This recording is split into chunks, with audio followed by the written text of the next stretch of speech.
تغرق السفينة. Donc, c'est un principe de base, c'est-à-dire avoir une unicité de commandement où quelqu'un qui commande pour chaque type de tâche, donc le déterminer dès le départ, fait partie de cette étape. D'accord? Alors, si les deux premières étapes sont conceptuelles, donc on est encore dans la conception, alors la direction, c'est l'étape où on va concrétiser. D'accord? C'est le passage à l'action, si vous voulez. C'est la mise en marche des équipes après la planification et l'organisation. D'accord? Donc, c'est là où ça commence vraiment le rôle du manager en tant que tel. C'est-à-dire, c'est là où on va réellement, en fait, gérer les équipes, etc. D'accord? Alors, donc, la définition donc, qui est présente ici, on définit la direction comme un élément qui consiste à pousser et inciter les membres du groupe pour qu'ils travaillent ensemble et de plein gré. C'est important. Donc, il ne faut pas les forcer parce que quand on force quelqu'un, il ne va jamais être efficace ni rentable. Donc là, le but parmi les éléments clés de la direction, c'est comment motiver les hommes et les femmes, comment motiver les gens. Et pour cela, il faut bien comprendre la psychologie humaine, à l'être humain, comment il fonctionne. D'accord?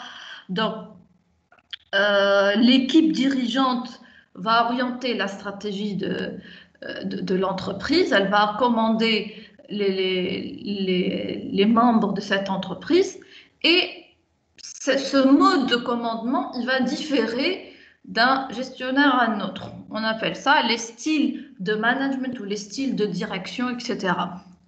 C'est-à-dire comment on détermine alors les relations entre les subordonnés et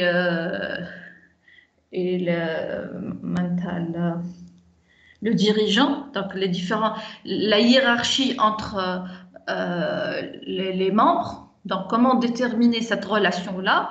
Alors, est-ce qu'ils ont le droit de participer? Est-ce que c'est des ordres qu'ils reçoivent, etc. Là, tout ça va déterminer en fait le style de commandement, le style de management. D'accord? Donc,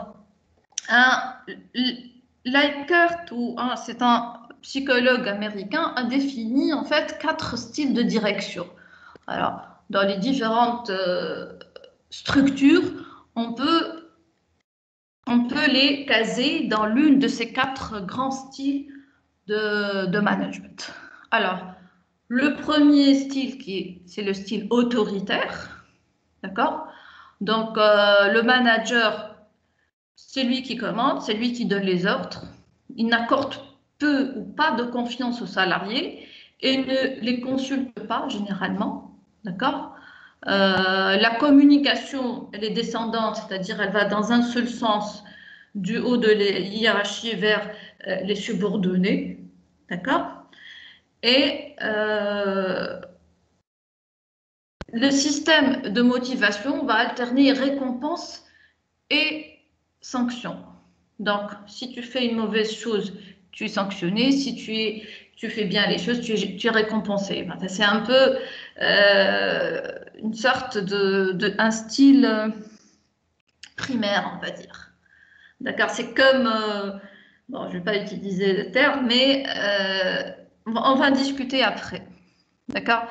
Alors, donc, un autre style qu'on appelle le style paternaliste. Donc, le manager accorde une confiance limitée et descendante aux subordonnés, donc comme le premier cas, les consulte parfois sur des points mineurs et entretient un système de motivation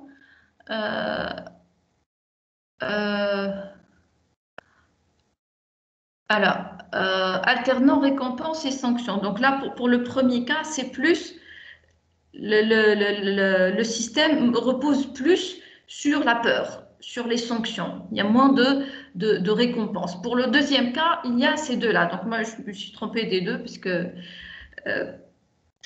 d'accord? Donc le style paternaliste, on consulte les gens, mais juste pour des trucs mineurs. D'accord? C'est lui qui décide, c'est le manager qui détermine les objectifs, tous les objectifs, toutes les méthodes, etc. Et pour lui, c'est... alors, il est moins strict que le premier style, dans le sens où, quand même, il les consulte des fois.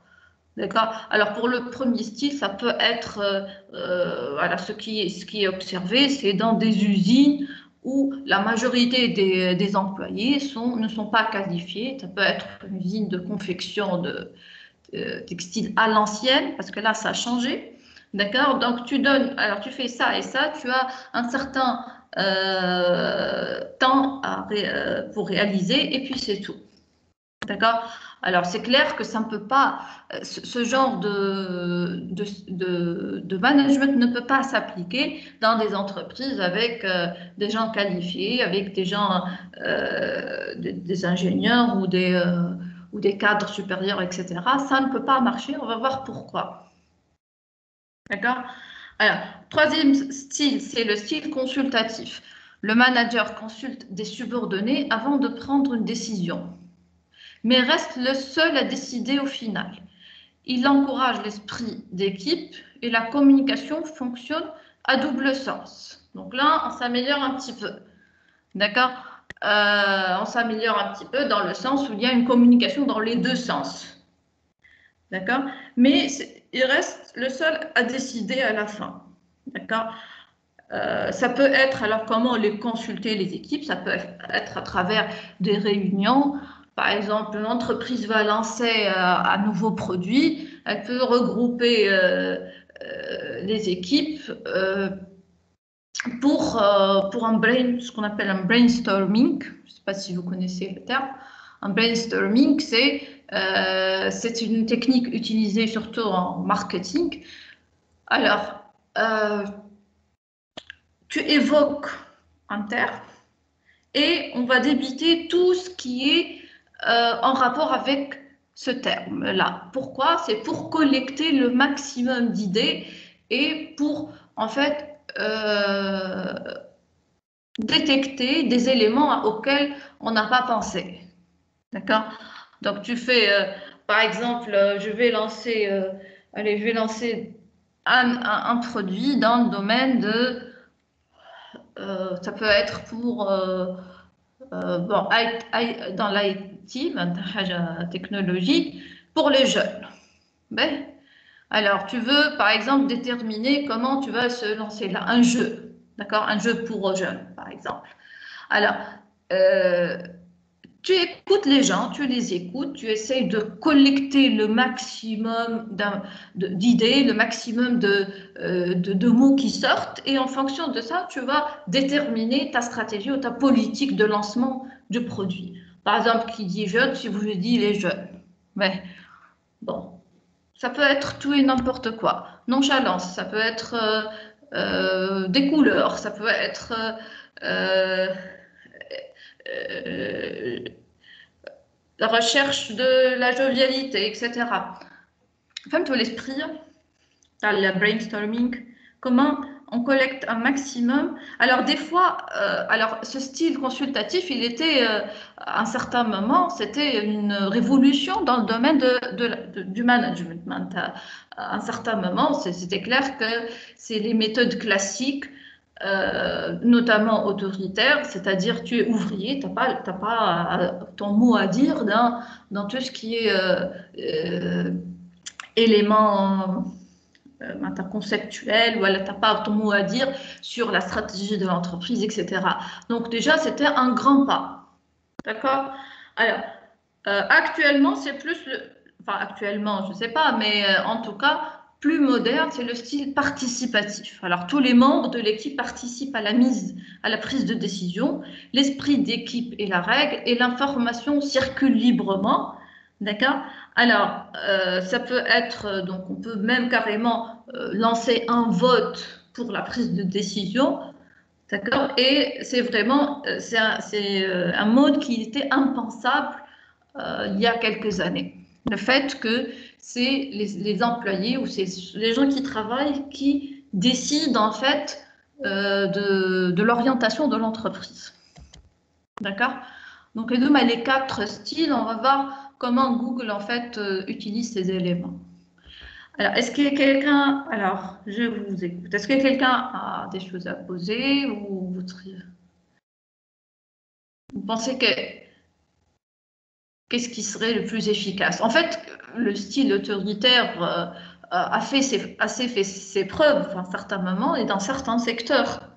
D'accord? Parfois, il vaut mieux être, si tu es entouré, alors, si on est entouré par des gens qui ne sont pas forcément outillés pour prendre la décision, alors des fois, il vaut mieux la prendre dans un cercle restreint.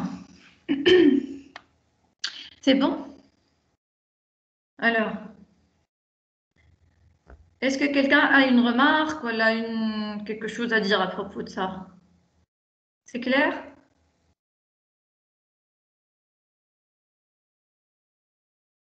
Coucou.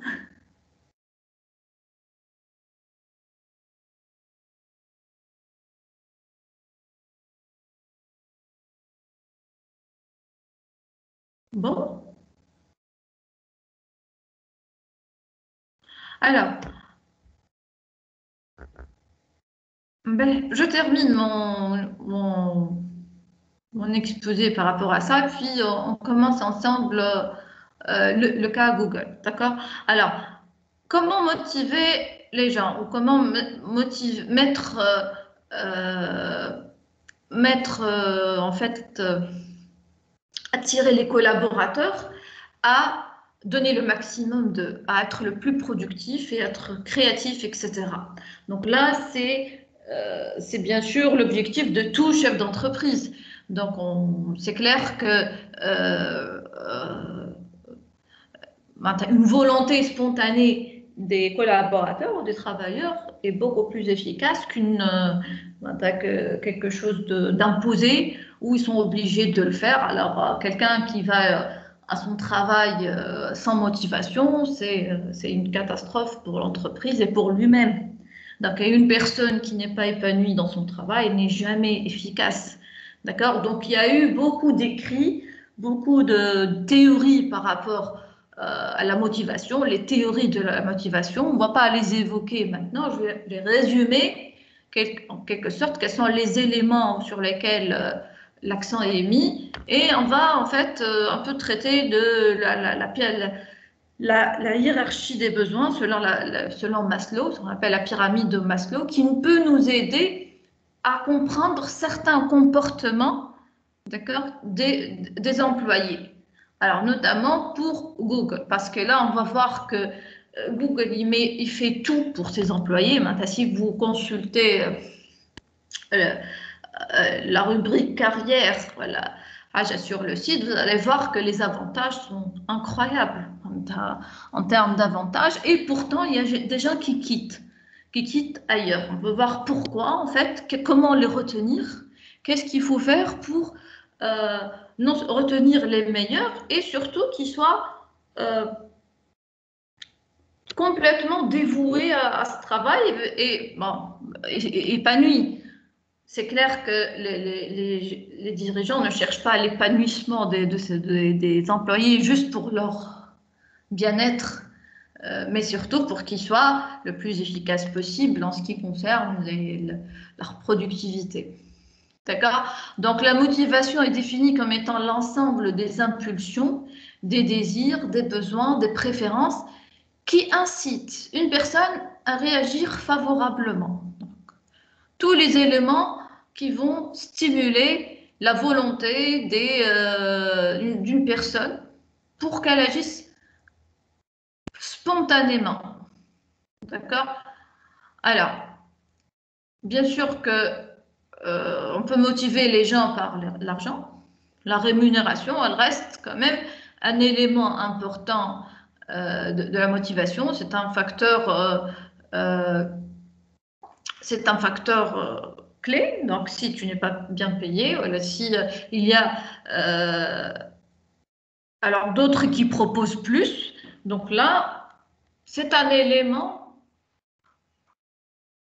on ne va pas dire décisif, mais d'une grande importance pour rester dans la société, dans l'entreprise en question.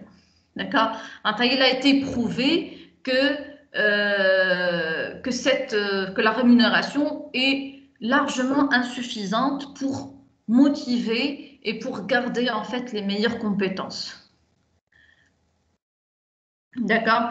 Il faut savoir aussi que la motivation, elle dépend des personnes. Elle dépend des personnes et elle est variable aussi par rapport à leur période de vie, etc.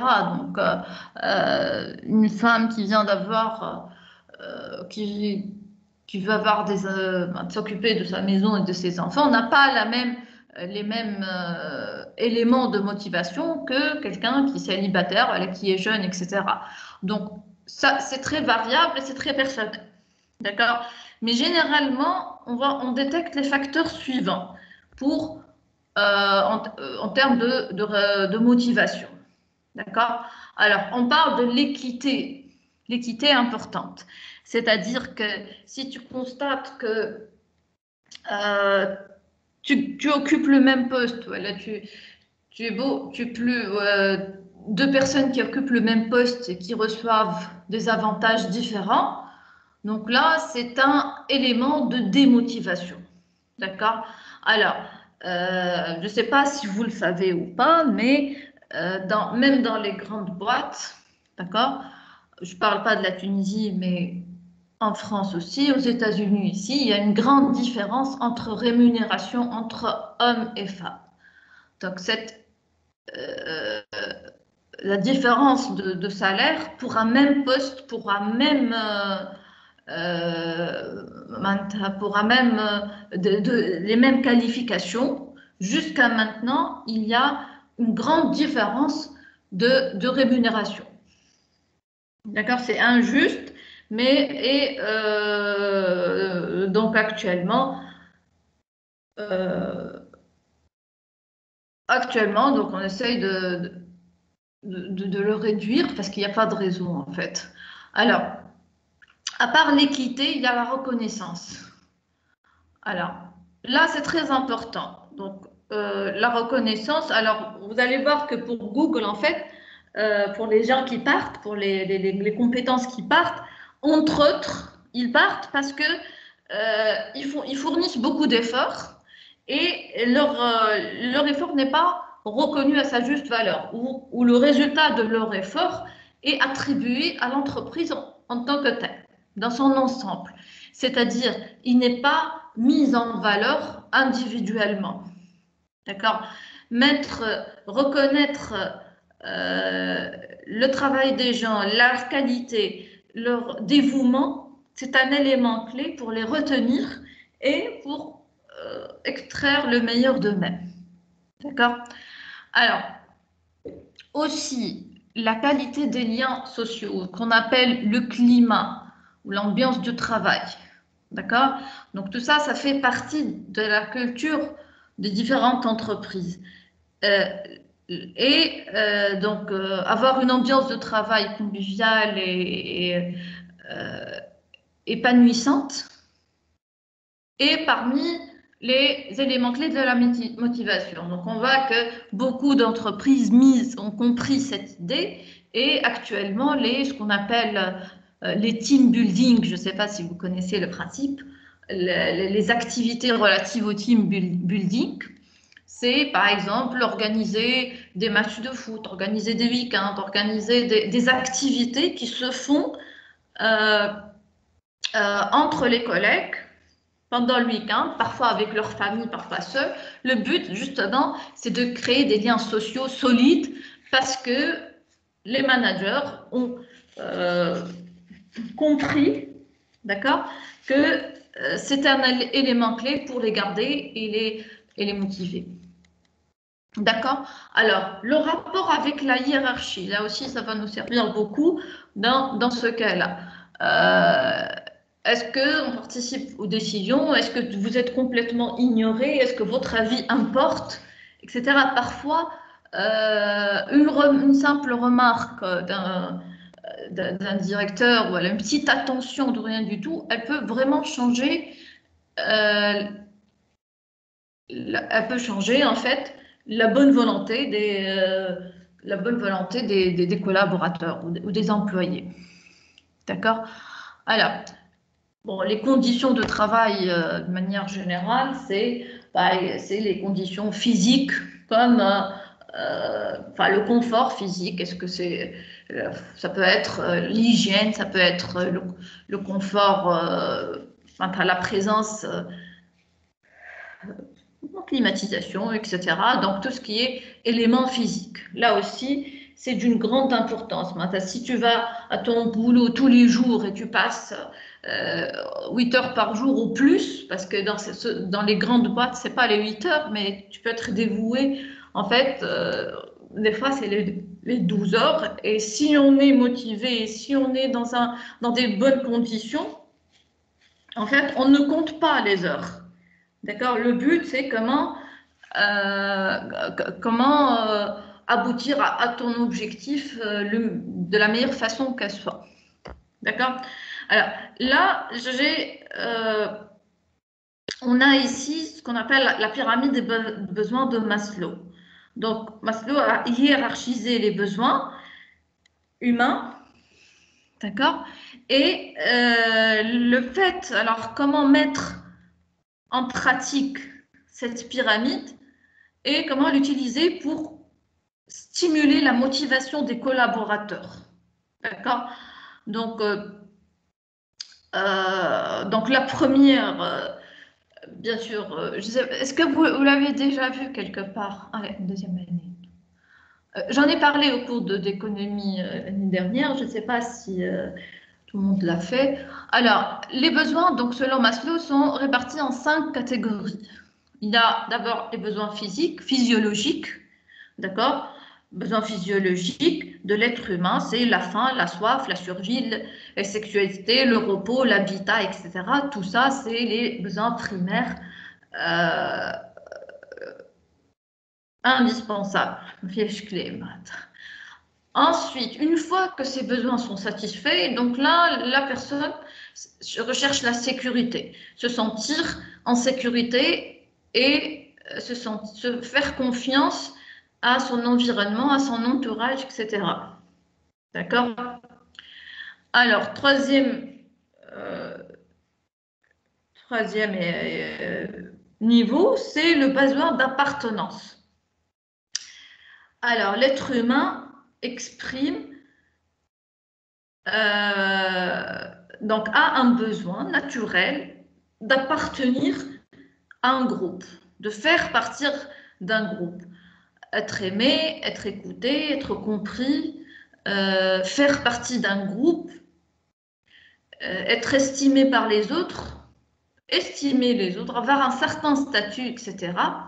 Alors, si par exemple on va manger quelque chose, c'est pour satisfaire un besoin physiologique.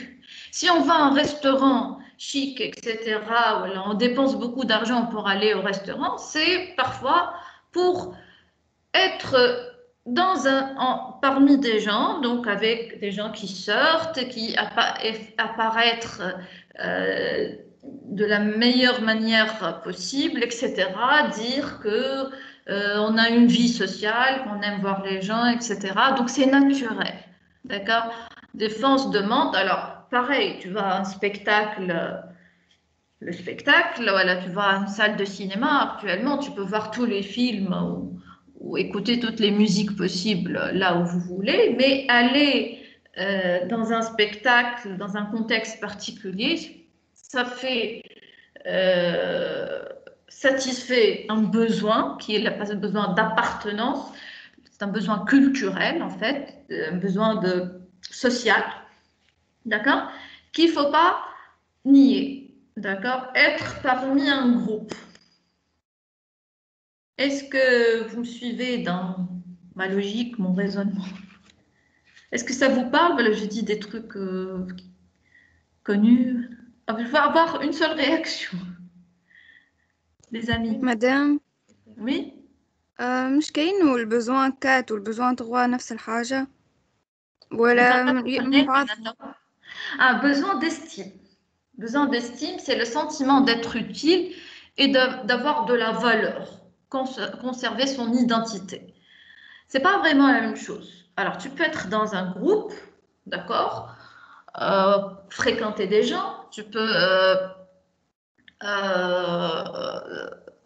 avoir une vie sociale, mais si ton statut dans cette communauté ne te donne pas assez de valeur à tes yeux, parce que le besoin d'estime, c'est un besoin que l'on ressent, d'accord? J'ai pas évolué dans ma carrière, j'ai une amertume, d'accord? Même si j'ai des amis, des collègues, si j'ai des collègues qui m'aiment bien, d'accord? J'ai une vie sociale, on sort. Les week-ends, on organise des trucs, etc.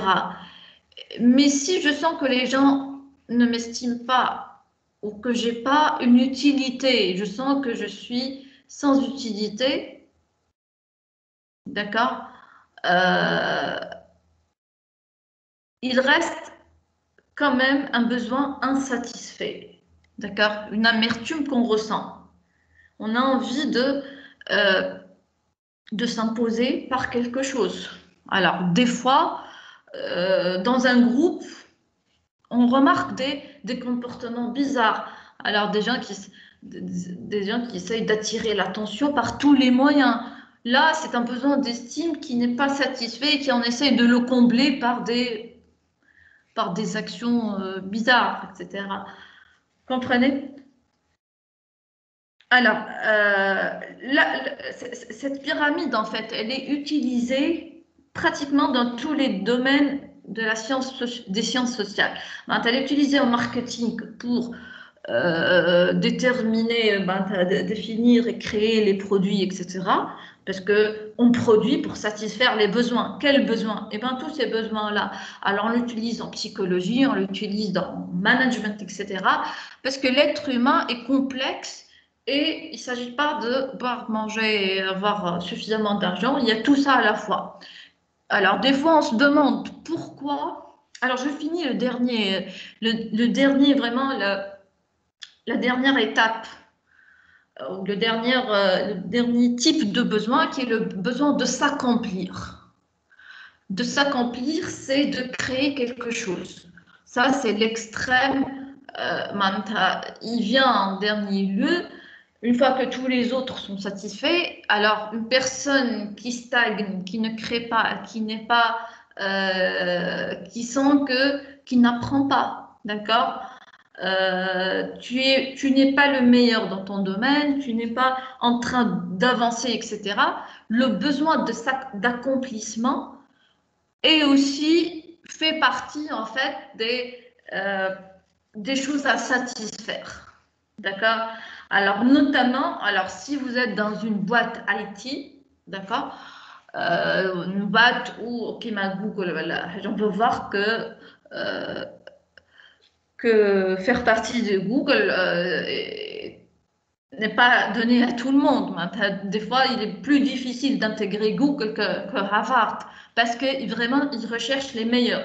Et quand tu es le meilleur et que tu as de certaines qualifications, etc., là, il faut s'attendre à ce que tu sens le besoin les dernières échelles de cette pyramide. Il faut satisfaire, entre autres, le besoin d'accomplissement, le besoin de réaliser quelque chose, de prouver non seulement qu'on existe, mais qu'on peut donner le plus. D'accord? Des fois, je ne sais pas si vous suivez un peu la vie politique et tout, je trouve un très grand homme d'affaires, d'accord? Un homme d'affaires qui a tout, qui dirige des entreprises, qui est très très riche, etc. Et pourtant, il cherche à occuper un poste de ministre ou ministre qui n'est pratiquement payé rien du tout par rapport à ce qu'il gagnait avant. Et c'est plein de problèmes, c'est très dangereux pour son image de marque, pour la suite de sa carrière, etc. Et pourtant, les gens, en fait, recherchent à occuper des postes de pouvoir, etc. Pourquoi? Parce que tous les autres besoins sont satisfaits. Là, ils essayent de s'accomplir comme ils peuvent par un moyen pour attirer l'attention des gens à travers quelque chose. Donc, Moi, je trouve que cette pyramide, elle paraît simple, toute simple, mais elle est vraiment utile pour comprendre en fait la complexité de l'être humain. Vous en pensez quoi? Voilà, vous pensez à... Voilà, bof, on le connaît intuitivement. Sinon,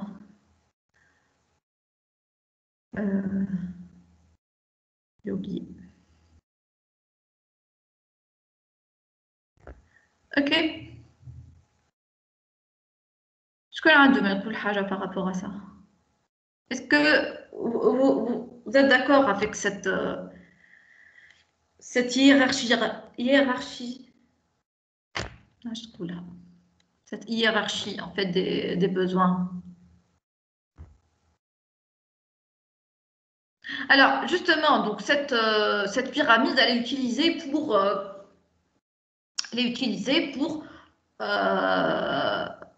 par les managers, par les chefs d'entreprise, pour motiver les collaborateurs et donc satisfaire leurs besoins de la première catégorie à la dernière permet justement de les motiver, de tirer le meilleur d'eux-mêmes. Alors par exemple, si on illustre, voilà, on traduit ces besoins par ce qu'on peut faire pour les satisfaire. Alors les besoins physiologiques, c'est clair, c'est par rapport à la rémunération.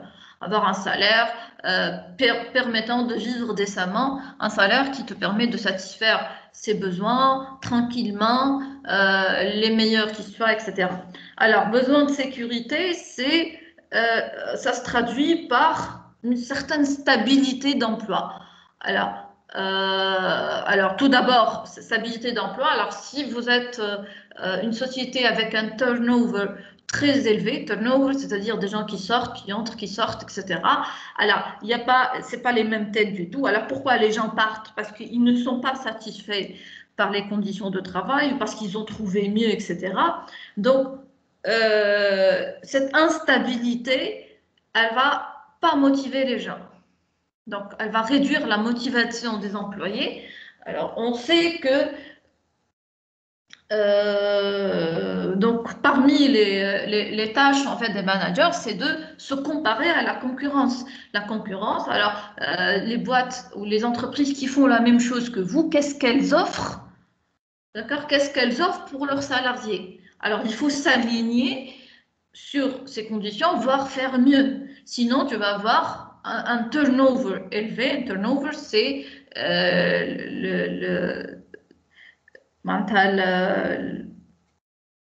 les démissions vont être élevées et à chaque fois, il faut recruter de nouvelles personnes.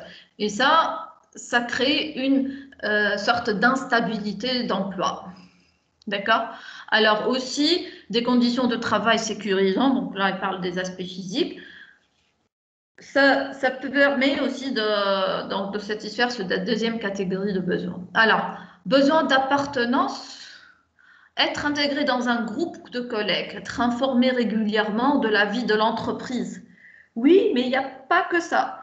Pour le besoin d'appartenance, moi j'ai cité d'autres exemples tels que créer des activités communes, organiser des réceptions ou des soirées, pourquoi pas. À part être informé et à part donc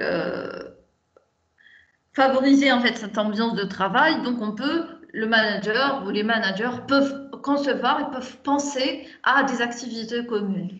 D'accord? Ça crée des liens et des liens d'appartenance. On aime son entreprise, on aime nos collègues, on aime, etc. Et là, vous n'avez pas idée combien ça peut augmenter la motivation des collaborateurs.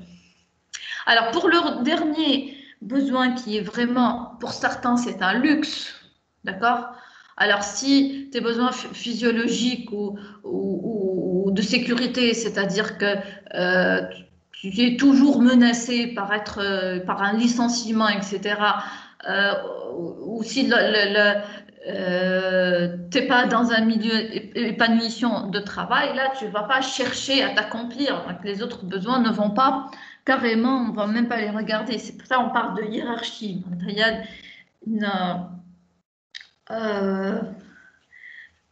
des priorités à satisfaire. Alors, pour le besoin d'accomplissement de soi, donc atteindre des objectifs particulièrement difficiles, se perfectionner, élargir ses compétences, devenir un expert dans son domaine, résoudre des problèmes complexes, mais aussi être autonome dans son poste. D'accord? Donc, défier les collaborateurs, leur donner des objectifs qui ne sont pas vraiment faciles à atteindre, mais là, il faut les défier. Essayer de tirer donc, de le maximum pour... Et là, ça leur permet en fait de se réaliser, s'accomplir ou se réaliser, de se sentir, mais de se sentir en fait utile et important. Alors, bien sûr, tu leur donnes des objectifs difficiles, mais à la fin, il faut mettre en valeur cet effort et le fait de cet accomplissement. D'accord? Alors, aussi, donc, on a parlé de la formation continue, etc. Et comme des tâches de la direction. Donc, continuer à former les gens leur permet de se réaliser, leur permet d'évoluer et de s'accomplir, en fait. D'accord? À travers quoi? À travers d'abord l'élargissement des compétences, mais aussi du perfectionnement. Donc, on sent on est devenu le meilleur dans son domaine, ou alors on n'est pas vraiment complètement out par rapport aux standards qui existent, ou par rapport à des collègues. Donc, vous êtes, s'il y a beaucoup de choses qui se passent ailleurs et que vous êtes dans votre coin, dans votre entreprise, à faire des choses archaïques, ou vous n'êtes pas à jour, etc., là, ça ne met pas en valeur votre estime de votre accomplissement. Vous allez se sentir à l'écart, et vous aurez envie de quitter l'entreprise parce que vous n'avez pas forcément l'occasion de s'accomplir. D'accord? Est-ce qu'il y a des remarques par rapport à ça? Là, c'est très important, en fait. Peut-être que c'est un peu avancé par rapport au cours qu'on a eu, mais vous allez peut-être voir ça dans tout ce qui est GRH, etc. Mais ça permet en fait de se fixer pour faire des choix. Alors justement, est-ce qu'on est mieux quand on est dans une entreprise qui paye un gros salaire, ou il vaut mieux, il y a d'autres besoins non satisfaits et qu'il faut chercher à s'accomplir par être maître de son destin. Je connais un de mes coups par rapport à ça.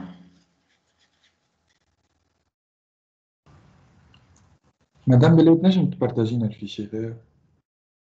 الفيشي هذايا ما كنتش تراو فيها؟ ليه معناتها في التيمز. Bien sûr. توا معناتها. اي. D'accord, il n'y a aucun problème, mais et je vais le partager. Attends, je vais changer son nom. Mais Missy, on discute. عندك ما تقول في الحاجة هذه شكون يتكلم؟ أحمد. ليه مدام. C'est intéressant ou je vous fais perdre votre temps? ليه بالعكس c'est intéressant là. Et moi aussi, je trouve que c'est vraiment, en fait, moi, je suis économiste, hein. Je suis pas gestionnaire, un peu, en fait, de formation, mais je trouve que cette pyramide, comment on l'interprète, on peut l'interpréter dans tous les domaines, dans le domaine politique, dans le domaine des carrières, gestion de carrière, dans le domaine de marketing, pour comment tu présentes les produits, comment tu crées les produits, etc. Alors, marketing, politique, économique, carrière, scientifique aussi.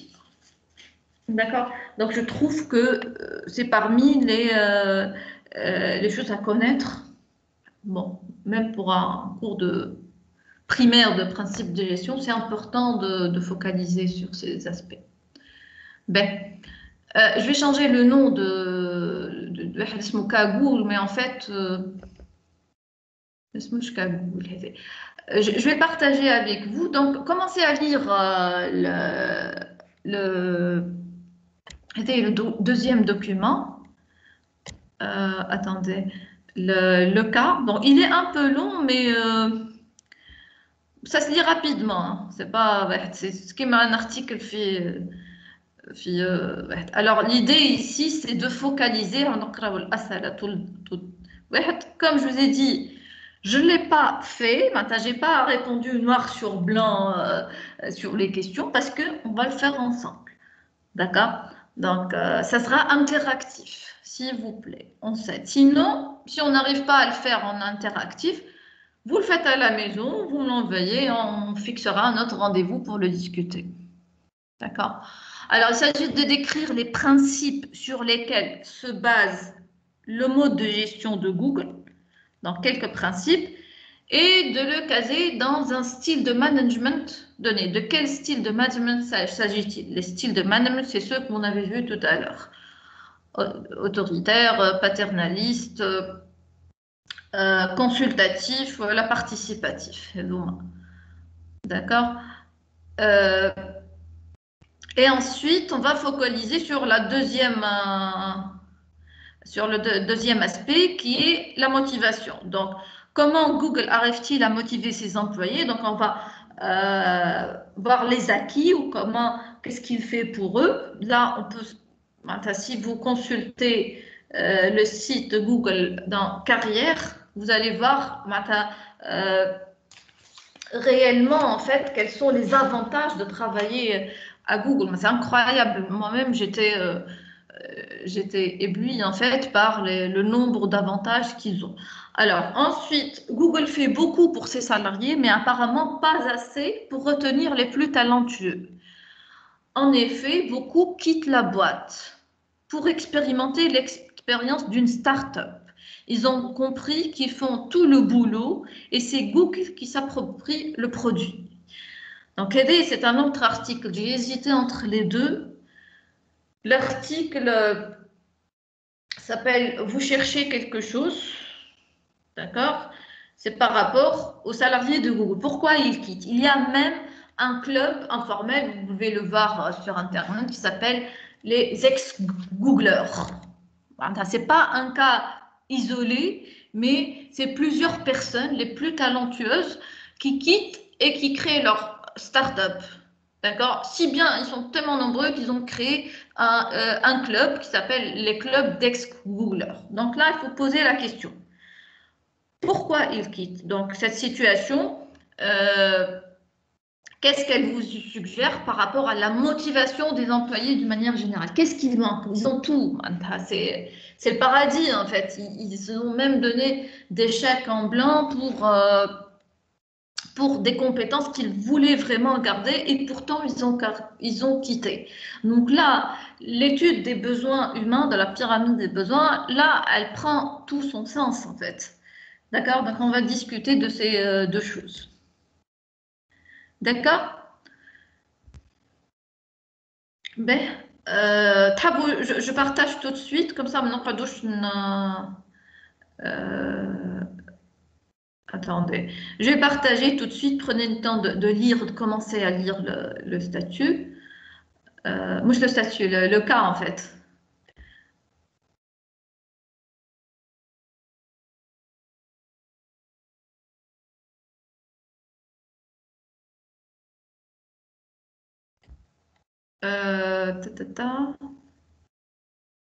عادش عندكم بارتاج نو ولا سي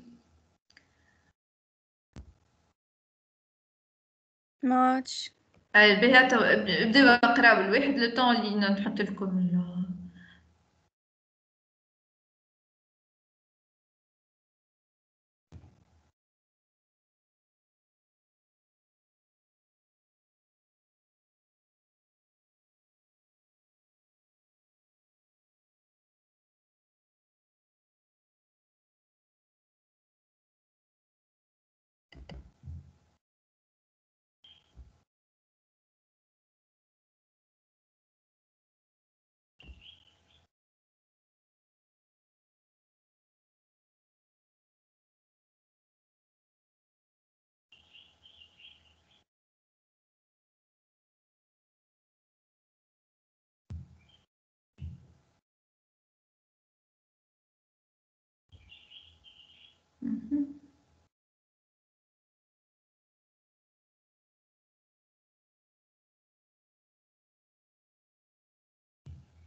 Qui t'agrave à fur et à mesure et relever des éléments. Puisque vous connaissez les questions, des éléments, des principes, voilà, le mode de gestion, relevez-les. D'accord? Comme ça facilite.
Je nomme le style participatif.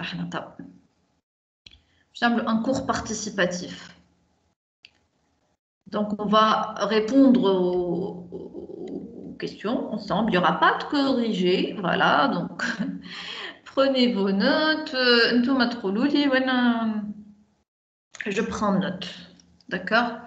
Donc, quels sont les éléments qu'on va traiter, en fait, par rapport à... Donc, on va détecter les principes sur lesquels se base le mode de gestion de Google. De quel style de management s'agit-il? كيفاش تحبونا نقراو مع بعضنا ولا comment ça va se passer? Dites de vous détecter. Alors, les principes du mode de gestion de Google. Alors, qu'est-ce que vous avez, qu'est-ce qui a attiré votre attention ici? Donc, l'article s'appelle Innovation, fer de lance de la marque employeur. Donc, année après année, Google figure dans le top 3 des employeurs de rêve, au Canada comme ailleurs. Alors, l'article est issu du parmi des sources, mais c'est un site pour les gestionnaires, c'est un site canadien. D'accord? Alors, il s'appelle...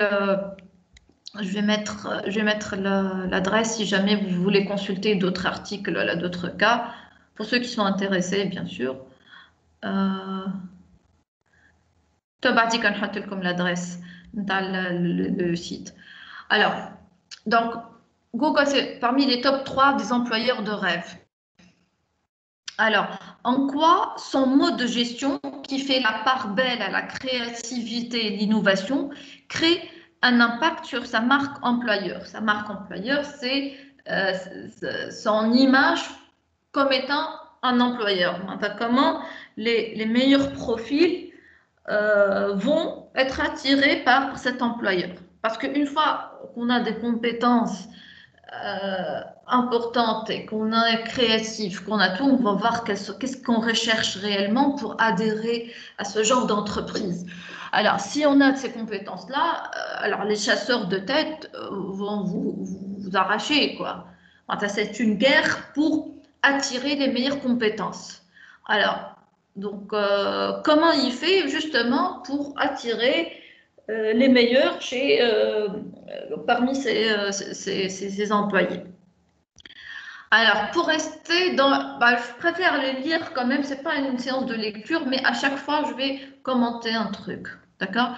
Alors, pour rester dans la course face aux jeunes pousses technologiques, dans un climat concurrentiel très tendu, certaines grandes organisations ont décidé de délaisser le management traditionnel au profit d'une gestion souple. D'accord? Donc, prenez note dès maintenant. Donc, parmi les principes de gestion, déjà, elle est caractérisée comme étant souple. Mode de gestion souple qui est en contradiction, qui est en coupure avec les modes traditionnels d'autorité, de rigidité, etc. D'accord? Alors, on décidé de délaisser le management traditionnel au profit d'une gestion souple, favorisant la culture de l'innovation. C'est typiquement le cas de Google. Donc, pour créer cette culture de l'innovation, parce que la guerre entre ces grandes boîtes, notamment ce qu'on appelle les GAFA pour dire, les GAFA, vous connaissez? C'est donc... Les GAFA, c'est les 4 grandes boîtes actuellement qui sont au sommet du podium, en fait. Google, Apple, Facebook ou Amazon. Amazon, excellent. Donc, ce sont les grandes boîtes qui sont le top 4, en fait, top 4 en termes de capitalisation boursière, en termes de chiffre d'affaires, je ne sais pas, mais en tout cas, c'est les plus grosses boîtes actuellement et sont en concurrence parce qu'ils travaillent dans le même secteur. C'est comme dans le domaine de la technologie, dans le domaine de tout ce qui est de l'Internet, etc.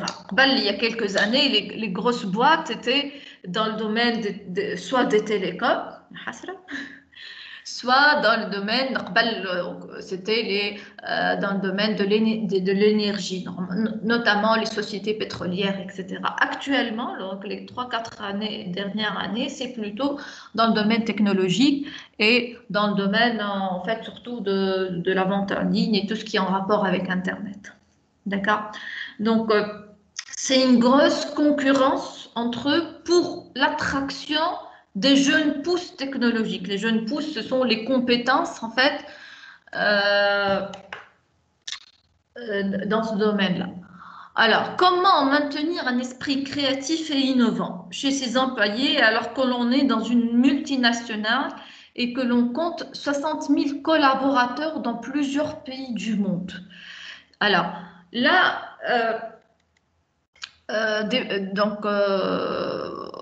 une entreprise comme Google, parfois, elle est victime de son succès. C'est-à-dire le fait qu'elle soit agrandie comme ça, donc qu'elle soit une très grande structure, alors lui donne des fois quelques aspects bureaucratiques. C'est-à-dire ça devient la grosse industrie et la personne, en fait, ou les gens qui travaillent n'ont pas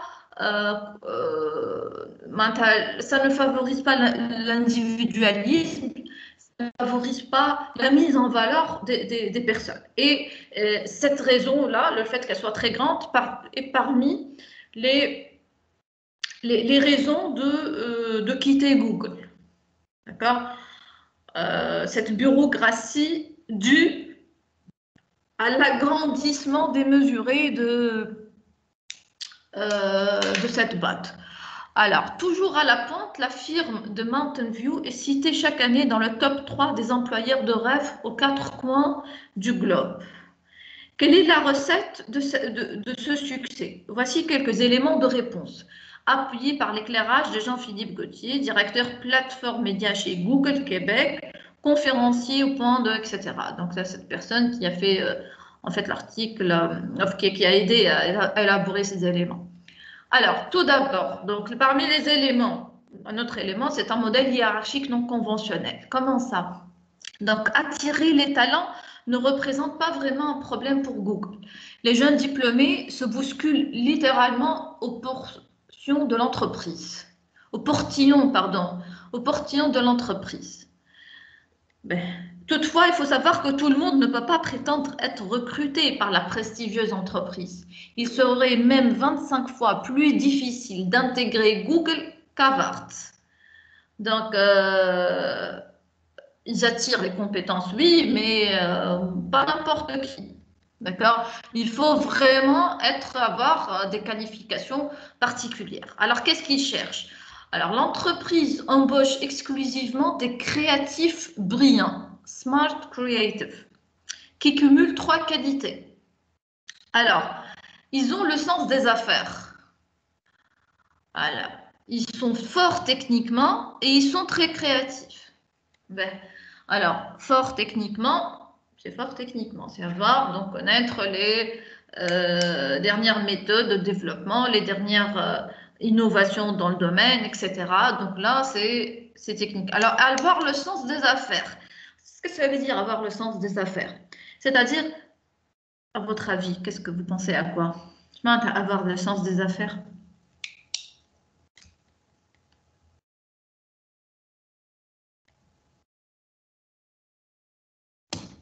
Coucou. Qu'est-ce que ça veut dire avoir le sens des affaires, avoir le flair, avoir l'esprit business, quoi. Tu peux être techniquement fort, mais si tu n'as pas le sens des affaires, tu ne peux pas en fait traduire ces compétences en produit qui va attirer, qui va créer de l'argent. D'accord? On a le flair dans, par exemple, qu'est-ce qui va marcher, qu'est-ce qui ne va pas marcher. Ça, c'est une opportunité à saisir. Ça, si tu développes tel élément, tu as des chances que ton produit fasse fureur et que ça se va très demandé, etc. D'accord? Donc, relier en fait l'esprit technique, mais aussi avec l'esprit des affaires, ce qu'on appelle l'esprit des affaires, c'est-à-dire avoir une certaine connaissance de l'environnement, de la société, comment ça fonctionne, les affinités des gens comment qu'est-ce qu'ils préfèrent, ou qu'est-ce qui fait plaisir, ou qu'est-ce qui satisfait leurs besoins, etc. Donc là, être imprégné par l'environnement dans lequel on évolue. Coucou. Dites quelque chose. N'hésitez pas à m'interrompre. Khalil, tu as une très belle photo. Est-ce que tu as quelque chose à dire? Khalil, bonjour. Louaï, Boshra, ceux qui sont là, please, dites des choses qui vous passent par la tête par rapport à votre vécu, par rapport à vos expériences dans les clubs, dans les associations, etc. Donc, n'hésitez pas à faire le parallèle. Je serais très contente. J'ai l'impression de faire un monologue alors que je voulais qu'il soit participatif. Voilà, si vous ne comprenez pas une notion, voilà. Noura, tout le monde, s'il vous plaît. Oui, non, Ahmed. Alors, sinon, ça va pas être séance de lecture, ça m'embête en fait. Alors avoir le sens des affaires, fort techniquement et très créatif. pour être créatif, il faut être bien dans sa peau, hein. Il faut être inspiré. Si tu as des problèmes par ailleurs, tu ne peux pas être créatif. Il faut de l'inspiration. Si on vit dans un milieu ou dans un environnement de travail où on est en froid, on a des problèmes par ailleurs, on ne peut pas être créatif. Ben, je peux vous dire qu'il s'agit d'une combinaison que l'on ne voit pas tous les jours, surtout chez les ingénieurs. Aïe, aïe, aïe. Alors, pourquoi ça? Bon, les ingénieurs, généralement, ils sont totalement dans leur monde technique. D'accord? Ils sont généralement, ils n'accordent pas beaucoup d'importance aux aspects sociaux, aux aspects environnement culturel, environnement social, etc., psychologie, tout ça. Les ingénieurs, généralement, sont plus carrés. Généralement, c'est pas toujours le cas, mais la grande majorité. نعم. مش بالحق. قلت لك علاش بكري ونقول généralement pour la grande majorité. D'accord? يقول لك شنو ما هذوما les sciences sociales. Sciences sociales, bof, je suis sûre. Je côtoie même des élèves ingénieurs. La preuve, c'est que قداش من واحد il s'intéresse à ce genre de cours ou alors que c'est une matière وكهو. Mais réellement, بالنسبة لي, il faut être vraiment compétent dans tout ce qui... مش حتى les élèves ingénieurs, حتى les professeurs ingénieurs. Tu vois comment la gestion au sein de l'INSA, pour eux, en fait, les sciences sociales, c'est un complément. Le fondamental, c'est la technique, c'est l'aspect technique. On est d'accord ou pas? Il faut être honnête. Pour la majorité, la grande majorité des ingénieurs, pour eux, tout passe par la technique et puis la technique. C'est tout. Pas le cours de droit ou droit, voilà, cours de gestion, qu'est-ce que ça va m'apporter, l'économie. Qu'on le veuille ou pas, c'est une idée reçue, c'est un vécu, etc. D'accord? Or, pour avoir le sens des apports, être créatif, etc., il n'y a pas que le technique.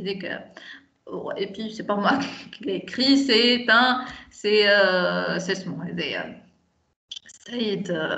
Philippe Gauthier, qui est le directeur plateforme média chez Google, qui est conférencier et spécialiste dans la GRH, dans la gestion des ressources humaines. Il croit que cette combinaison est rare. C'est pas pour tout le monde. D'accord? Alors, je vais vous dire qu'il s'agit d'une combinaison qu'on n'en voit pas tous les jours, surtout chez les ingénieurs. Mais une fois qu'ils entrent dans l'entreprise, on a extrêmement confiance en eux. Donc, un autre principe, faire confiance aux collaborateurs. Donc, they trust us. l'américain.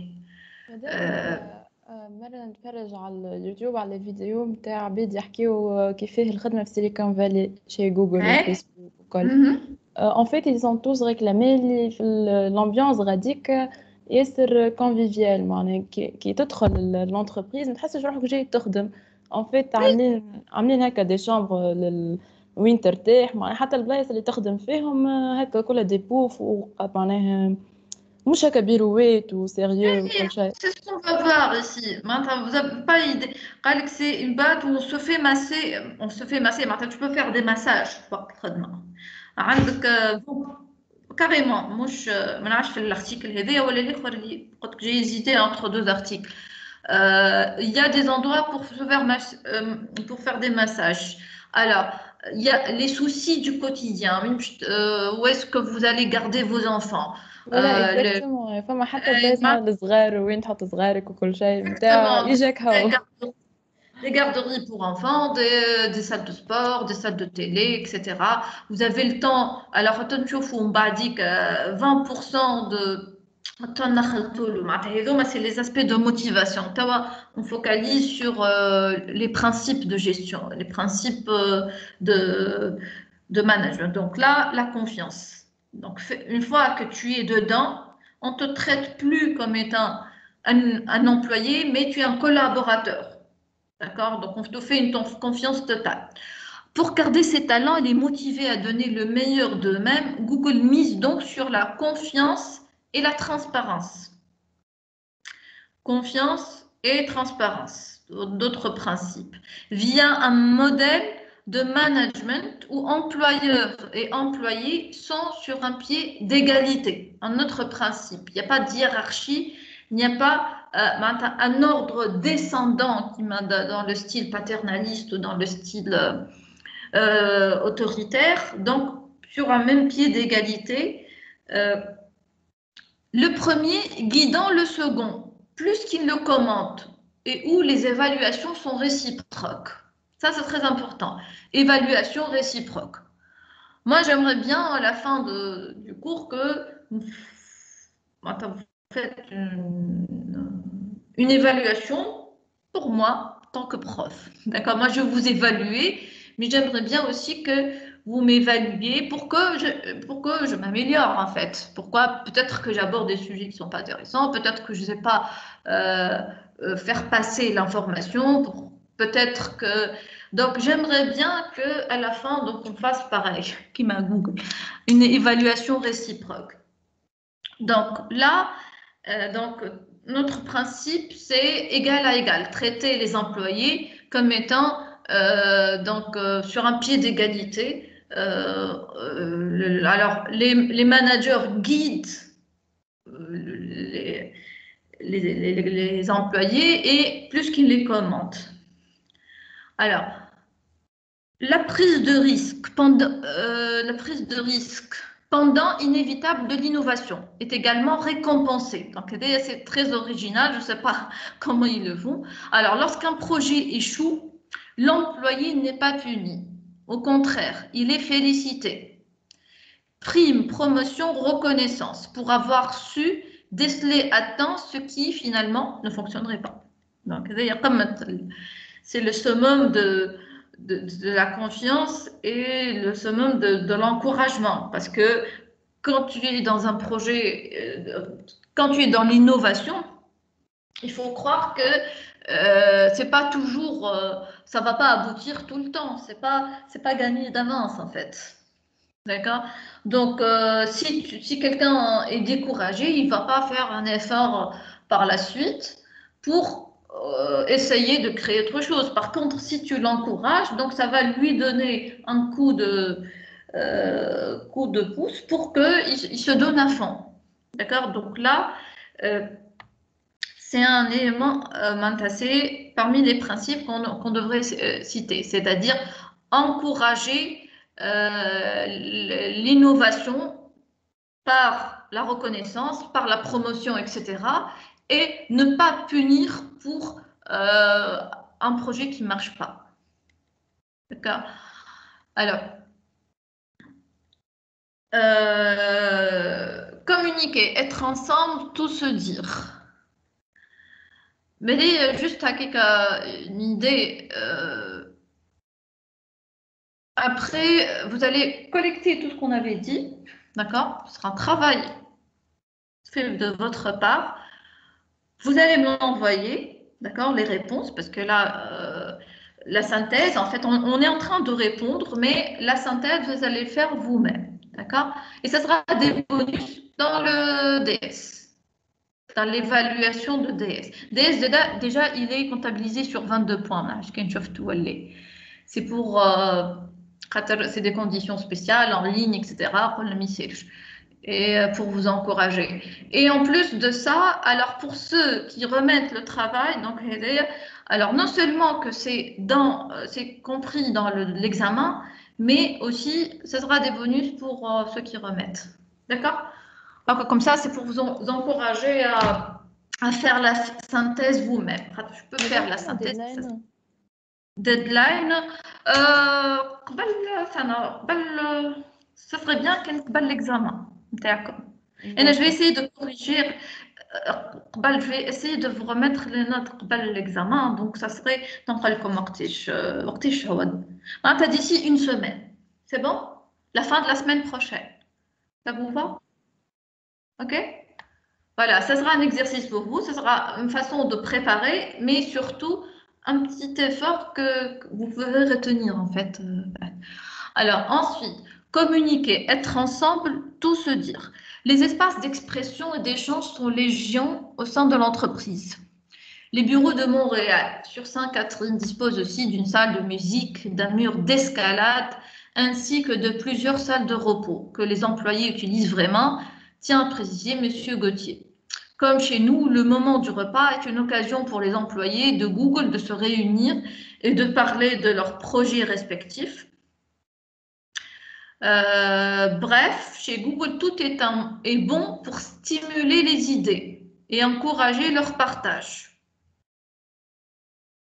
Donc, là, on est en train de répondre à la deuxième partie. Quels sont les éléments de motivation, en fait? La deuxième question, c'est comment Google arrive-t-il à motiver ses employés? Donc, entre autres, en leur fournissant donc, toutes les conditions favorables du repas, en ayant donc une ambiance décontractée, un moment convivial pendant les repas, etc.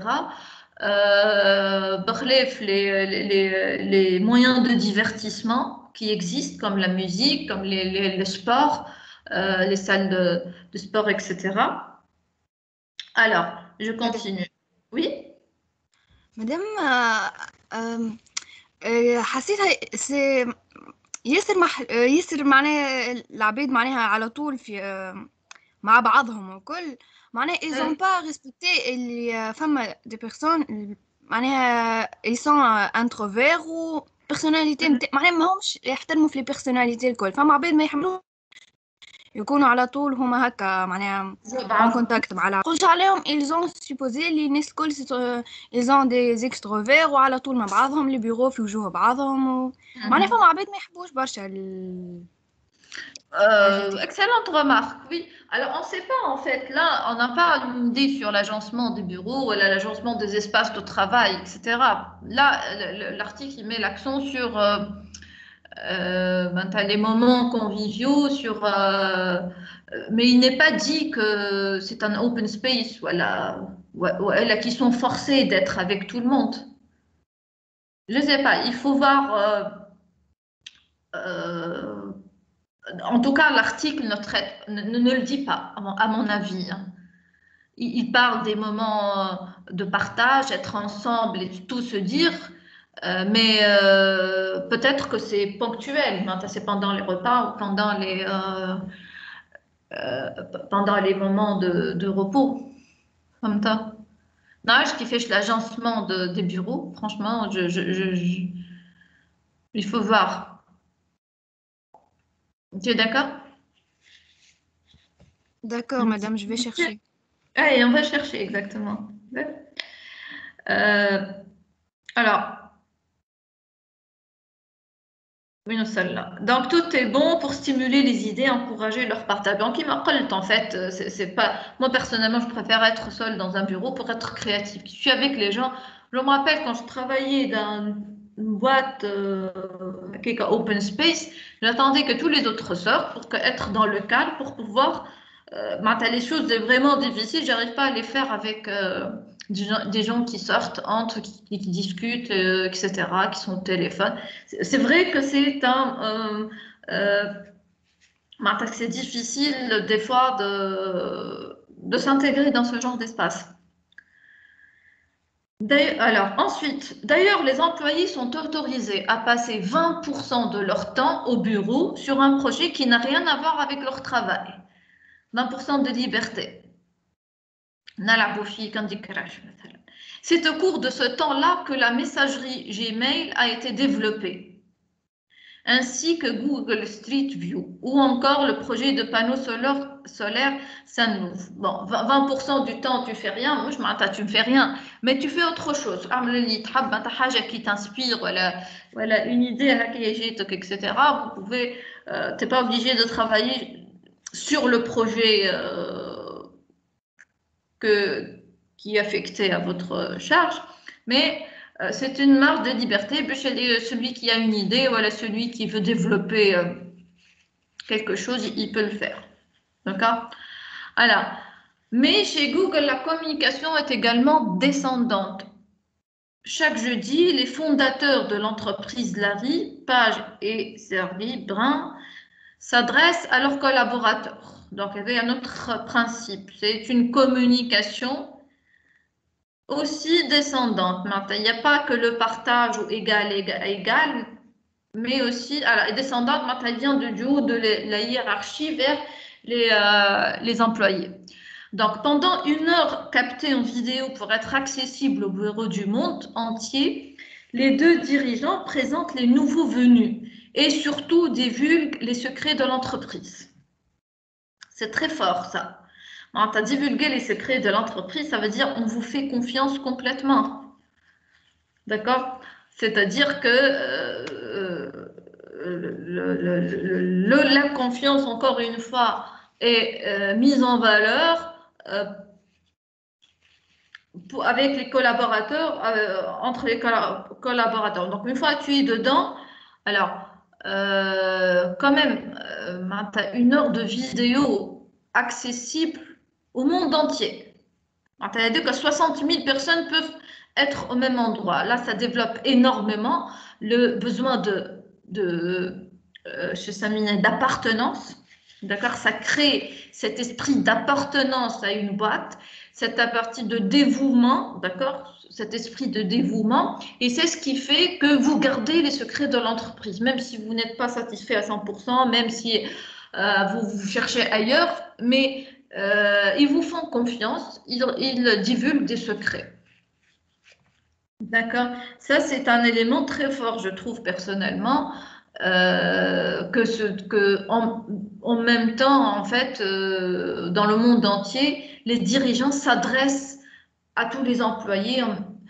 Ça a vraiment créé en fait, cet esprit d'existence au sein d'un groupe. Les créatifs brillants sont des gens curieux et ouverts, qui veulent tout savoir. Le management les informe donc des projets en cours. Garder les secrets qui nous sont dévoilés fait partie de notre culture. Cette transparence est extrêmement importante pour nos employés. D'accord? Donc, ça fait partie de la culture d'entreprise. Donc, vous savez que ceux que vous avez recrutés sont forcément des gens curieux et ouverts et ils aimeraient savoir les grandes orientations de l'entreprise. Donc là, ça fait partie de la culture de transparence. Alors, la transparence est également de mise concernant la vision de l'entreprise qui est expliquée clairement à chaque collaborateur. 1 fois par an, dans une lettre, chacun sait donc où l'entreprise s'en va, un véritable point pour l'engagement et le sentiment d'appartenance.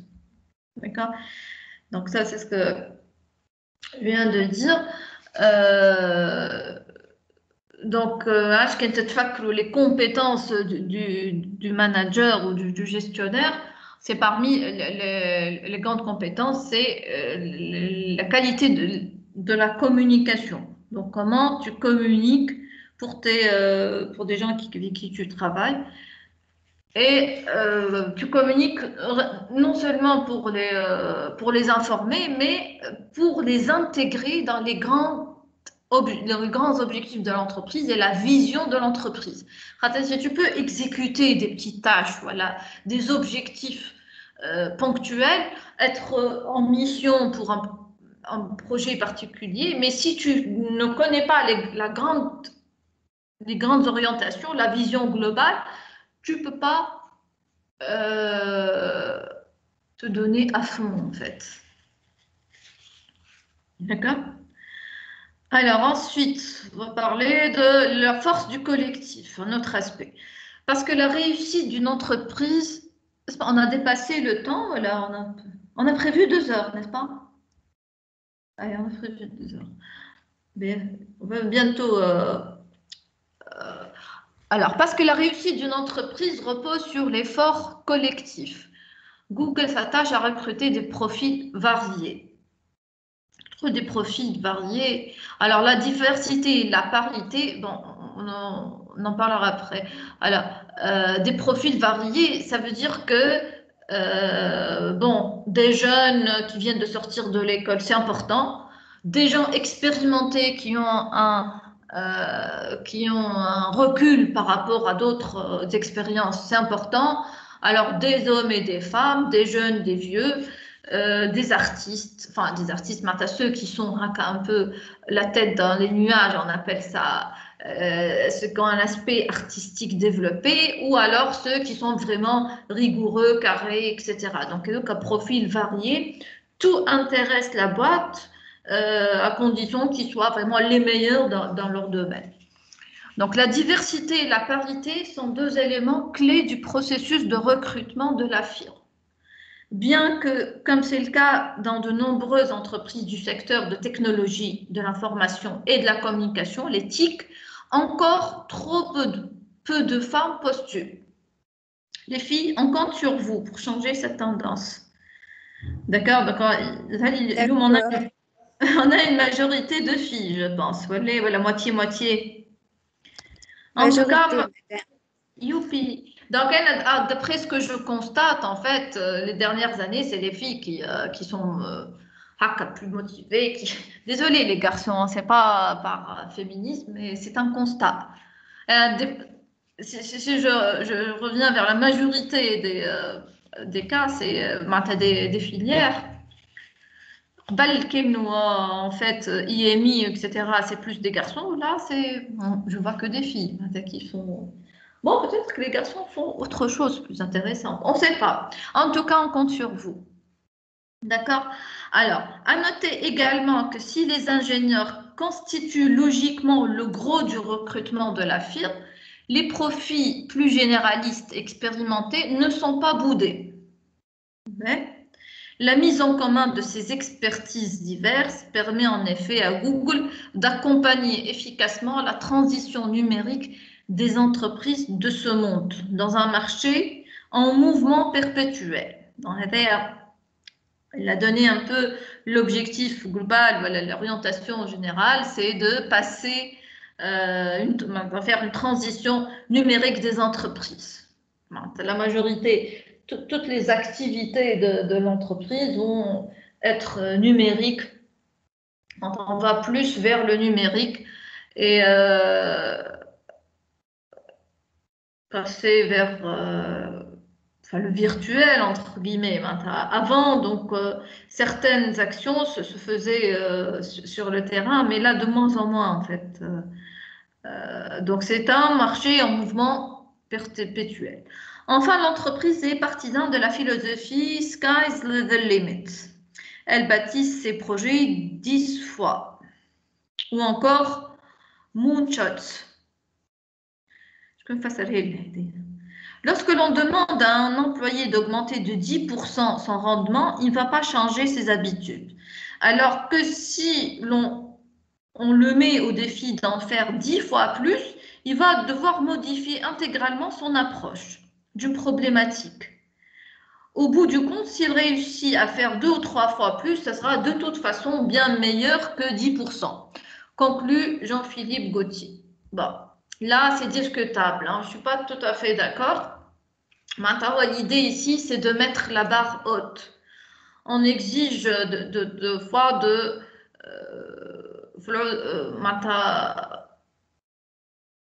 faire 10 fois plus que t'en fais. D'accord? Bon, il y a deux cas. Ou bien tu vas faire un maximum d'efforts, etc., pour atteindre cet objectif, etc., dans la joie et la bonne humeur. Donc, la motivation, c'est mener les gens à agir spontanément pour le bien de l'entreprise. D'accord? Donc, dans la joie et la bonne humeur, tu vas essayer de faire 10 fois plus. Certes, alors, moi, personnellement, je trouve que des fois, c'est démotivant. 10 fois plus, mettre des objectifs très optimistes, la barre trop haute, si on n'y arrive pas, donc ça va démotiver ou ça va peut-être donner l'effet inverse. Non, bah, tu vas changer d'habitude et ton mode de travail Alors, si tu fais 2 ou 3 fois plus, c'est bien. Matériel, encore, quand tu augmentes ton rendement de 10%, ou si tu fais 10%, 2 ou 3 fois plus, c'est 200%, 300%. Je n'aurai pas comme dit. Pour moi, ça peut être un objectif non réalisable. Les objectifs non réalisables, des fois, c'est décourageant. Voilà, on parle le crime blech. Qu'est-ce que vous en pensez? Est-ce que vous êtes pour le moonshot? نخلطوا للقمرة عرفت. مش ديما مدام خاطر ça peut être démotivant على الآخر. Exactement, enfin exactement, oui, ça peut être démotivant, alors, mais انت كان تعمل l'effort وتقتل روحك etc. تخلط كان 2 fois. Bah, 2 fois, c'est 200%, hein, c'est pas 10%. Donc peut-être ça va affecter ton bien-être au col, mais bref, il faut des... Ok, si Saïd, Jean-Philippe Gauthier, il dit on fonctionne comme ça, on ne peut pas leur dire non. Bon, peut-être pour le bien-être des employés, peut-être que ça l'affecte, مادام mais خاطر مش ياخد كل مرة يحس في روحه ما وصلش للوبجيكتيف نتاعو، ما وصلش للوبجيكتيف نتاعو، عمل معناها بارتي منه صحيحة ما عمره ما معناها وصل له، معناها باش يقعد ديما يحس كأنه قد ما يقدم باش يقعد لوبجيكتيف بعيد عليه. mais ça démotive trop une qui y a l'effet inverse. Personnellement أي. شكون آخر عنده رأي مخالف qui pense que bon c'est mieux que bon ça peut démotiver mais bon compenser on ne punit jamais les collaborateurs تفكروها اللي قبل قلناها معناتها même si un projet échoue ولا حاجة tu ne les punis jamais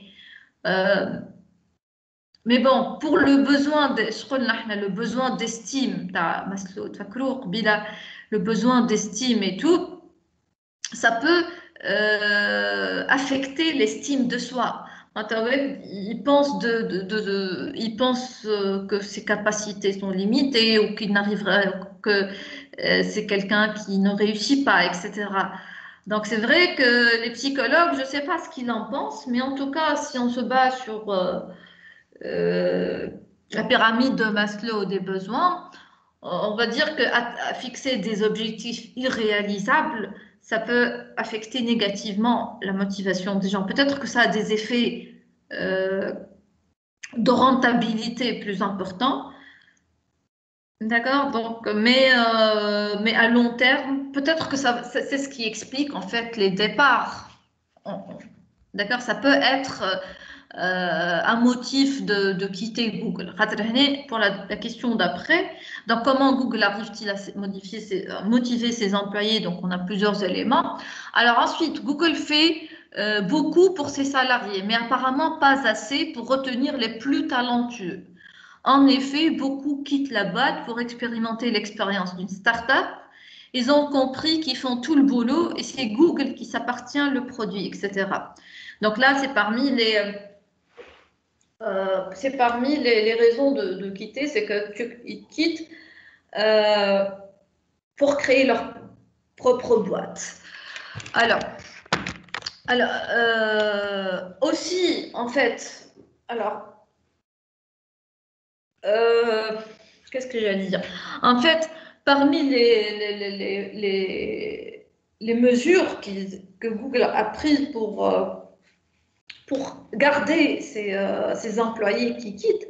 Alors,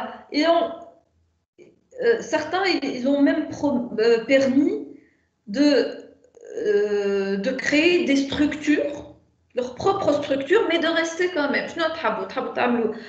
Votre propre boîte, amenez votre propre boîte, mais vous restez puis Google. Pourquoi? C'est pour valoriser en fait ces produits. Bon, là, concrètement comment ça fonctionne.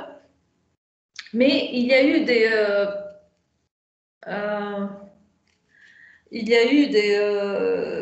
des mesures, des cas où des chèques blancs pour les plus talentueux pour qu'ils restent. Il y a eu aussi la possibilité de créer son propre produit, mais relié à Google, le produit نتاعك كما اقعد اخدم كمان.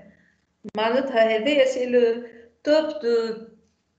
Alors peut-être que cette pression dont on a parlé tout à l'heure, c'est parmi les raisons qu'ils quittent en fait. Pourquoi ils quittent? C'est parce qu'ils se sentent toujours, malgré tout, j'ai tout. J'ai toutes les conditions sont bonnes, la communication, etc. Et j'arrive pas à atteindre l'objectif. C'est qu'il y a un problème avec ma personne, c'est que je suis pas assez compétent ou que j'arrive jamais à atteindre les objectifs, etc. C'est vrai qu'ils me punissent pas, mais l'estime le besoin d'estime et le besoin d'accomplissement, c'est ces deux-là qui sont affectés. D'accord. Alors, autre chose, une autre raison pourquoi les gens quittent, c'est, je l'ai dit tout à l'heure, c'est parce que le fait qu'elle soit très grande, c'est agrandi d'une manière incroyable, fait d'elle que d'abord on est epsilon dans cette boîte, l'individu n'est pas mis en valeur. D'accord? Ton existence même peut être insignifiante par rapport à tout le reste. Et là, ce que cherche l'individu, donc je reviens encore une fois vers la pyramide de Maslow, l'individu cherche à se faire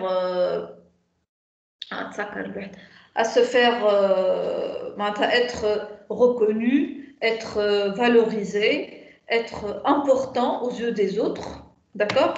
Alors, j'ai des amis qui travaillent dans de grandes boîtes en Tunisie et qui sont très, très, très bien payés. Et malgré ça, si je trouve 10%, 15%, 20% de salaire en moins, je suis prêt à quitter pour une start-up, pour commencer dès le départ. Pourquoi? C'est pour justement valoriser ces créations, pour être répondre à ses besoins d'estime. D'estime et d'accomplissement surtout. L'accomplissement, c'est-à-dire créer quelque chose, arriver à se distinguer par quelque chose d'exceptionnel, d'unique. Vous voyez?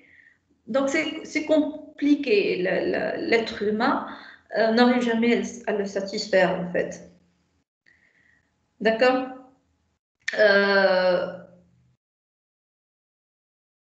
Donc, qu'est-ce que cette situation vous suggère quant à la motivation des employés?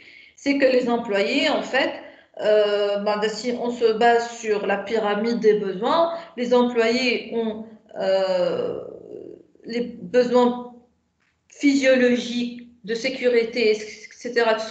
et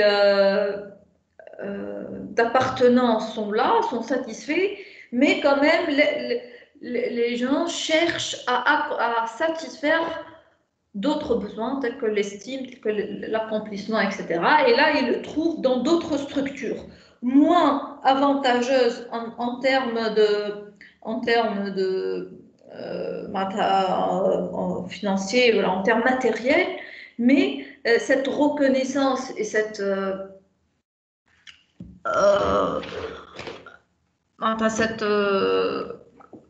reconnaissance et le fait de s'imposer dans ton domaine, d'accord, n'a pas de valeur matérielle, d'accord. Qui a quelque chose à ajouter par rapport à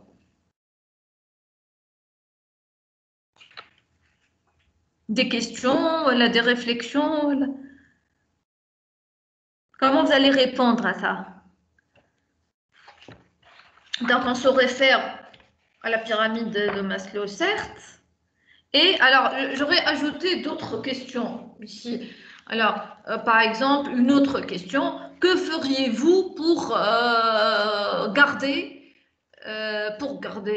les compétences les plus talentueuses, à votre avis? Alors, on écoute vos propositions. Google, les solutions, oui, pourquoi pas. Donc,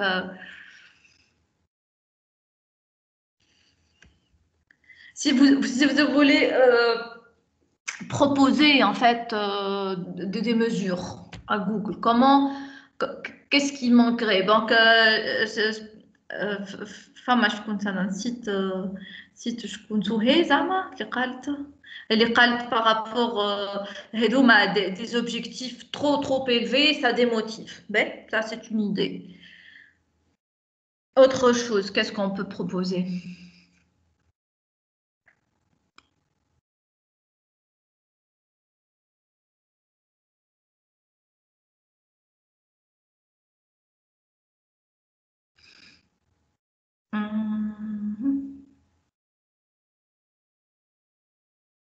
Peut-être que les noms des créateurs doivent apparaître quelque part dans les produits innovants. C'est incroyable le nombre d'innovations par jour qui est fait par Google. Chaque jour, tu as un truc nouveau. C'est des camarades, c'est des ex de l'INSAT en fait. Promotion il y a 3 ans peut-être. Il y a اللي عملوا en fait يحبوا يولي الدارجة التونسية reconnu.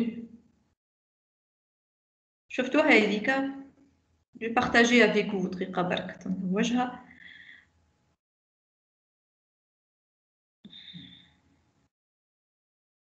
Reconnaître, alors tout à l'article fait espacemanager.com, reconnaître le dialecte tunisien sur Google et le traduire est désormais possible. Chef-toi a dit qu'à l'équipe, et donc 2 sur 3 des personnes, on peut le voir, donc 2 sur 3, donc des étudiants de l'INSAT. Hein. Donc ils ont créé une start-up, ou des contacts peut-être à Google, etc. Et l'idée c'était de introduire le dialecte tunisien. Il le reconnaît. Actuellement, il ne reconnaît que l'arabe littéraire. Donc,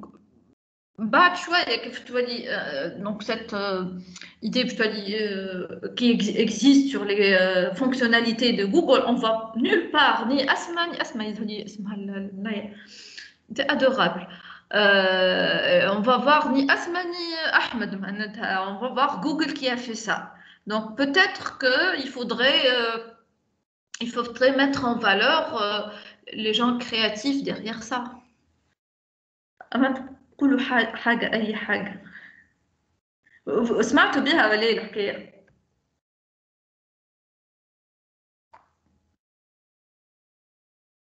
ليه مدام ما سمعتش بها، اما عندي ايدي نجموا وقت ما باش يعملوا لونسمون نتاع حاجه يجيبوا انا ما يجيبوش دي ريسبونسابل يحكيوا عليها، يجيبوا العبيد اللي جابوها الفكره، معناها يحكيوا يقدموا فكرتهم هما، مش عبيد اخرين يحكيوا باسمهم. معناتها mettre en valeur l'individu lui-même, la personne. Mais dit que ça peut être hyper motivant. À même si tu as 60 000 collaborateurs, tu t'agrandis بصفة presque عشوائية معناتها.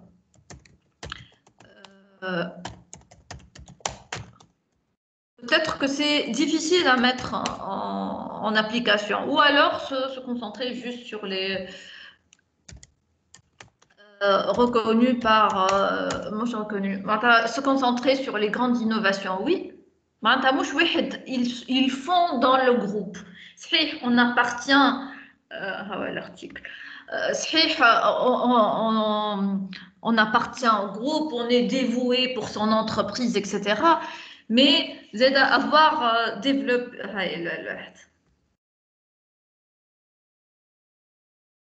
حبيت تشوف تصاورهم خاطر هما انتوما en fait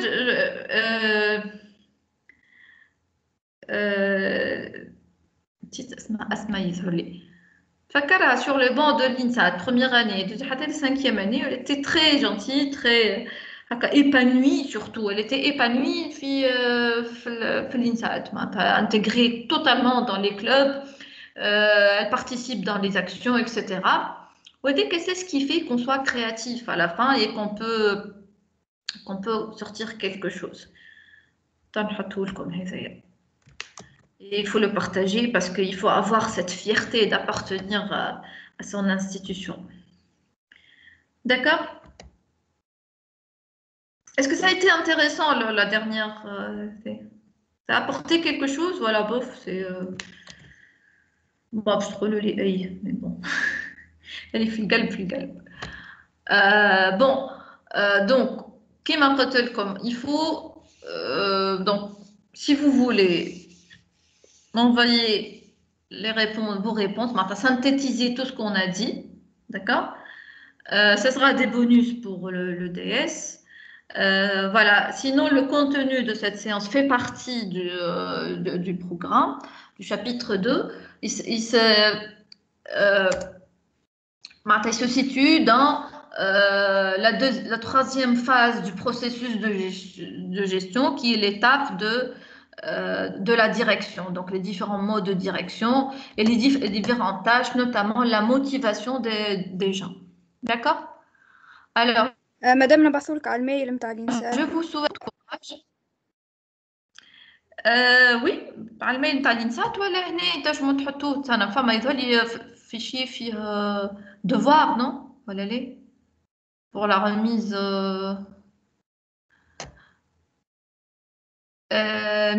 هنا مش فما un moyen d'envoyer des emails باش يبداو concentrés ما كاينش je vais être dispersé. نجم نبعثولك دي ميساج اللي كنتي كاو معناها. C'est ça, vous pouvez faire ça. D'accord? Et si jamais le meilleur, on va l'afficher pour que tout le monde profite. Ça vous va? Ça vous va pas? Bon. ما تبعثش l'adresse le lien. Bon. Donc, à bientôt, bon courage. Si vous avez des questions, vous pouvez me les poser. Si vous voulez que j'ai clarifie quelque chose pareil. Ok? Allez, bonne journée.